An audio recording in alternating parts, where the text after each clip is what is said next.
Sa patuloy na operasyon ng pambansang pulisya kontra kriminalidad, arestado ang isang most wanted person na may 7 counts of qualified rape sa Binangonan, Rizal. Ang balitang ito ay mula kay Patrolwoman Jevie Marie Famoso. Ng mga tauhan ng Binangonan Municipal Police Station ang isa sa mga most wanted person sa rehiyon matapos isagawa ang isang operasyon sa Barangay Kalinawan, Binangonan, Rizal.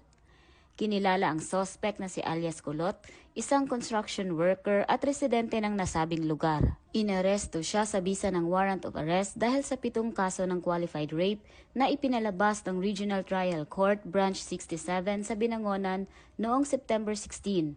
Wala ring piyansa ang inirekomenda para sa kanyang pansamantalang paglaya. Ayon sa pulisya, ang operasyon ay bahagi ng Manhunt Charlie o Plan Saliksik na konektado sa pinaigting na kampanya ng PNP sa ilalim ng Simultaneous Anti-Criminality Law Enforcement Operation o SACLEO.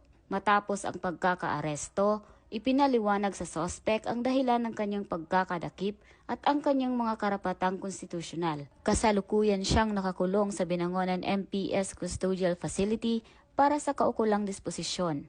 Isang malaking tagumpay para sa kapulisan ang pagkakadakip sa isang high-profile suspect na inaasahang magsisilbing babala sa iba pang mga kriminal sa rehiyon. Mula dito sa Calabarzon, ako ang inyong Police News Network Correspondent, Patrolwoman Jevie Marie Famoso, alagad ng batas, tagataguyod ng balitang pulis.